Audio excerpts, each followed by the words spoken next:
미국과 이란 전쟁 여파로 어제 코스피와 코스닥이 급락한 이후 오늘 다시 상승 흐름을 보이고 있습니다. 원달러 환율도 숨고르기에 들어갔지만 전쟁 리스크의 경제시장 불안감은 여전히 지속되고 있는데요. 관련 내용 정철진 경제평론가와 함께 이야기 나눠봅니다. 안녕하십니까? 네, 안녕하십니까?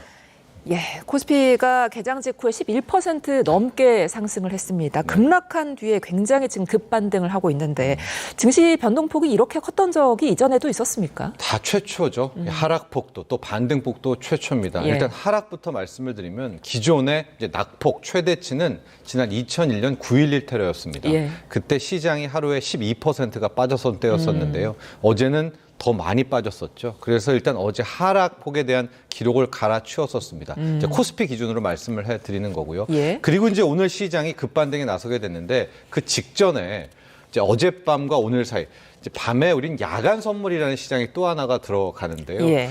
저도 주식 인생에서 처음 보는 8% 급등을 하면서 야간 선물 상한가로 또 마감을 했었거든요. 그래서 오늘 어느 정도 반등을 예견을 했는데 지금 뭐 9%, 10%, 많게는 12%로 올랐다 내렸다 하고 예. 있거든요. 만에 하나 이렇게 한 10% 이상으로 마감을 하게 된다면 역시 상승률도 일일 상승률도 최대치이기 때문에 폭락, 폭등, 그야말로 아찔한 롤러코스터 장세가 연출되고 있습니다. 예, 앞서 저희가 전해드린 것처럼 우리나라뿐 아니라 아시아 증시가 굉장히 많이 출렁였는데 그중에서도 이번 중동 사태에 우리 증시가 가장 민감하게 반응했던 게 아닌가 싶습니다. 네, 가장 정성적으로 먼저 이유를 드리면 연초 이후 우리 K 증시가 가장 많이 올랐기 때문입니다. 예. 연초 이후 상승률 전 세계 1위였었는데요. 41%까지 달리다가 이제 빠지게 된 겁니다. 예. 그렇기 때문에 실질적으로 많이 올라서 많이 빠졌다라는 이야기가 얼핏 들으면 말이 안 될 것 같지만 그 이유가 실제적으로 굉장히 큽니다. 왜냐하면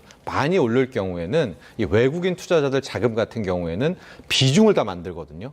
그런데 한국 비중만 이렇게 높아졌잖아요. 그래서 이 비중을 잘라내서 비중이 상대적으로 줄은 덜 오른쪽으로 가게 되는 작업, 예. 이걸 리밸런싱이라고 이야기를 하게 되는데 예. 그거를 꾸준히 해오다가 이번에 이란 사태가 터졌잖아요. 그러니까 옳았구나. 이런 악재를 빌미로 외국인은 더 심각하게 팔고 뭐 뒤에 또 비투자 이야기를 하겠지만 특히 한국 증시, 특히 올 초 너무나 좋아서 우리 개인들이 늘 경고를 해드리지만 어마어마한 비투자에 나섰거든요. 그 반대 매매 물량을 이틀간 다 받아 먹고 예. 시장을 가게 되고 있어서 우리만 왜 이렇게 빠졌지? 물론 대만도 빠지고 일본도 빠졌지만 우리와 비교도 안 되거든요. 예. 그 직전에 많이 올랐고 그걸 빌미로 외국인들이 큰 폭의 리밸런싱 작업을 펼쳤다. 이렇게 보시면 맞을 것 같습니다. 예, 뭐 아직은 증시가 불안한 상황이긴 합니다만 그래도 이제 증권가에서는 코스피가 밸류에이션 매력을 아직 유지하고 있다. 이런 전망들을 내놓고 있던데 어떻게 전망하세요? 그렇죠. 뭐 주가가 왜 오르고 왜 떨어지는지 정답은 없죠. 예. 그래도 확률적으로 오르고 내리는 데 있어서 가장 중요한 지표, 변수가 있다면 기업들의 실적입니다. 이제 밸류에이션 얘기를 할 때 우리가 PER이라는 주가 수익 비율이라는 걸 많이 하게 되는데요. 한 해 동안 벌 수 있는 이제 이익 대비 현 주가가 몇 배냐라는 겁니다.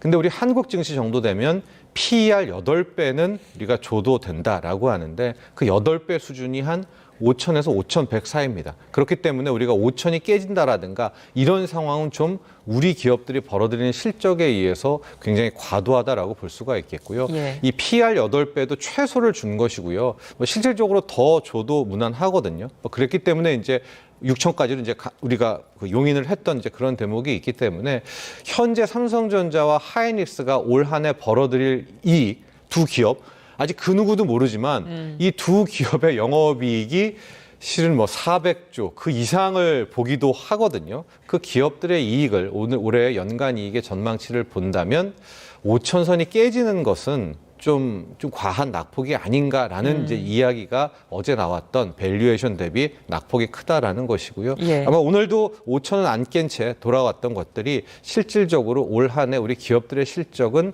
견조하다. 이제 이 이야기를 하고 싶었던 것 같습니다. 예, 오늘 이제 장이 회복을 굉장히 많이 했습니다만 그럼에도 불구하고 어제 낙폭이 컸기 때문에 어떻게 보면 빚투죠. 이제 네. 빚을 내서 투자했던 개인 투자자들의 반대 매매 걱정도 지금 크거든요. 네. 이 부분 영향이 좀 앞으로 주식시장에 크겠죠? 네, 앞서도 얘기했지만 이제 외국인 투자자들이 이걸 한 달 노리고요. 이제 예. 그동안의 빚투자 같은 경우에 신용융자 잔고라고 하는데 32조까지 쌓였습니다. 우리가 이제 이렇게 뜨겁기 전에는 17조, 18조만 쌓여도 와 많다 쌓이게 네. 됐었고요. 뭐 작년 말로 가보면은 막 정말 뜨거웠을 때만 해도 22조, 23조였는데 불과 몇 개월 새에 10조의 빚이 더 늘면서 이제 32조였습니다. 그래서 늘 조심하라 조심하라 했었는데 한켠에서는 지금 고객 예탁금이 103조, 106조잖아요. 예. 그러니까 100조 대비 30조는 괜찮을 거야. 뭐 이런 해석이 나왔었는데 역시 아니었습니다. 그래서 바로 이 빚투자가 터져서 어제 그제 더 낙폭이 컸는데요. 실질적으로 이제 단기 미수, 이제 3일짜리, 이틀짜리를 보게 된다면 2월 말에 이제 휴일이 있었잖아요. 예. 그때 더 오를 것 같으니까 대거 미수를 썼던 분들은 바로 이제 어제 반대 매매를 당했었고요. 특히 이제 그 미수금을 놓고 본다면은 이제 화요일이었습니다. 3월 2일 날 장이 크게 빠지니까 여기가 낙폭인가 하는 분들이 또 대거 미수를 썼던 분들입니다.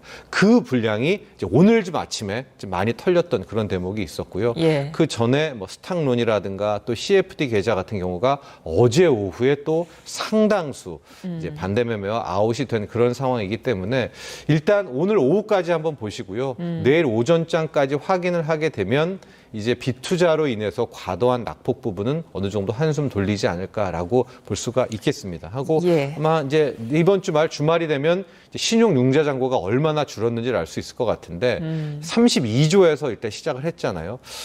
보면 제가 봤을 때 한 27조, 28조 적어도 4조에서 5조 정도는 줄지 않았을까라고 보고는 있습니다. 그만큼 안타까운 일이고 예. 또다시 말씀드리지만 이 과도한 빚을 통한 주식 투자는 될 것 같지만 거의 안 됩니다. 예. 그걸 다시 한번 확인하는 거죠. 예.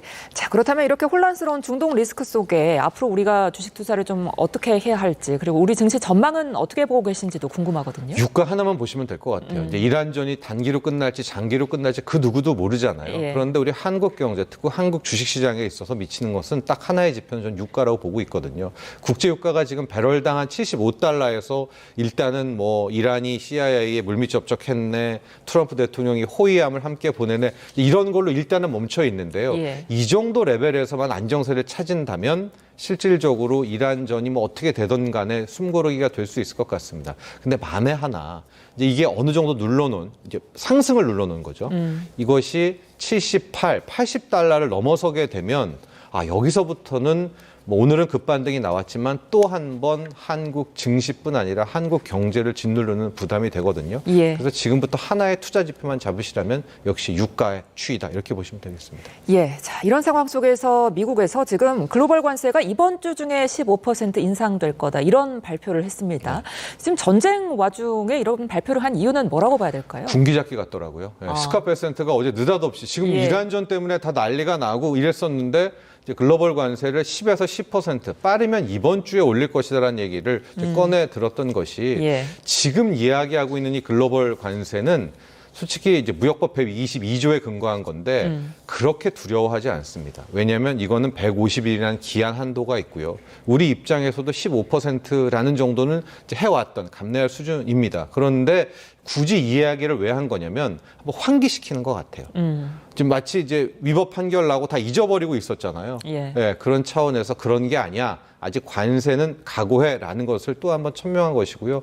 우리가 지금부터 봐야 될 것은 이란전과 함께 이제 이 5%가 다가 아니라 예. 슈퍼 301조라고 하는 무역법 301조 그리고 무역확장법 232조 이거 품목별 관세입니다. 저는 솔직히 이게 이제 훨씬 더 파워풀하다라고 보고 있는데요. 예. 그런데 품목에 때리는 거거든요. 이거를 지금 상무부하고 USTR이 조사하고 있기 때문에 여기에 대해서도 긴장감 있게 바라봐야 된다라고 보면서 베센트가 갑자기 관세 얘기를 꺼낸 것은 예.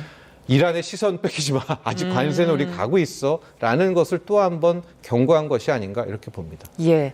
자, 뭐 우리로서는 일단 관세보다는 당장 눈앞에 닥친 유가가 좀 더 그렇죠. 관심이긴 네. 합니다. 휘발유 가격이 서울이 지금 1,800원을 돌파했는데 2,000원을 넘어설 수 있다는 우려도 나오고 있더라고요. 네.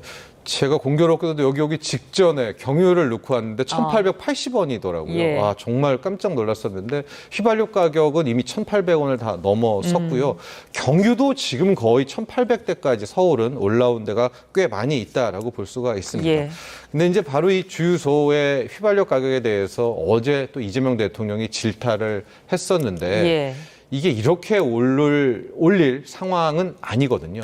왜냐하면 이제 이란 사태가 3월 1일에 터졌으니까 2월 말 기준과 현재를 봐야 되지 않습니까? 국제 유가는 2월 말 대비 한 15%, 16% 오른 건 맞아요. 근데 우리 입장에서는 특히 우리 정유사와 이 주유소 입장에서는 예. 이미 비축을 해놓은 게 있거든요. 하고 웬만하면 2, 3주 정도까지는 물량을 더 받아놓습니다. 그러니까 실질적으로 지금 당장 올리면 안 되죠. 왜냐하면 2, 3주치 미리 싸게 사놨던 물량이 있기 때문에 예. 이렇게 빠르게 가격을 올려서는 안 되는데 늘 그렇듯 이렇게 가격이 튀어오를 때는 국제유가가 바로 이것을 선반영해서 지금 한 4%, 5% 오늘 지나게 나면 한 6, 7%까지는 올릴 수 있을 것 같습니다. 근데 반면에 이제 유가가 떨어질 때도 있을 거 아니에요. 예. 그때는 똑같이 바로 떨어뜨려야 되잖아요. 근데 그때는 2, 3주 전에 쌓아놓은 비축 물량이 비싸게 사와가지고 못 내려. 이런 식으로 천천히 내리고 오를 때는 빨리 올리고. 그래서 이재명 대통령이 어제 이 부분을 질타하면서 예. 담합이 있거나 이런 것들을 조사하겠다라고 좀 경고는 했거든요. 근데 아직까지 우리 주유소들에서 이런 경고를 받아들이고 있는 것 같지는 않습니다. 예.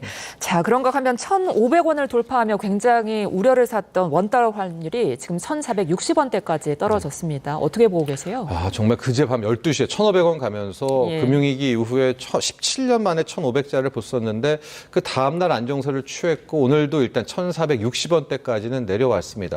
그 이면에는 일단 달러의 힘, 달러 인덱스 자체가 약간 멈칫했습니다. 이제 99를 넘어서서 달러 인덱스는 100선이 중요하거든요. 예. 근데 지금 다시 98까지 내려온 이제 그런 상황이긴 한데 1,460원대는 결코 이제 안심할 때는 아니다라고 말씀을 드리고 싶고요. 예. 지금 이제 환율을 계속 체크업을 이제 해야 될 것 같은데 한국은행 입장에서는 근데 계속 괜찮다라고 하고 있어서 이런 부분들은 좀 국민들의 감정과 괴리는 있는 것 같습니다. 예. 환율도 그렇고 지금 상황에서 정부가 할 수 있는 어떤 대응책이 좀 있을까요?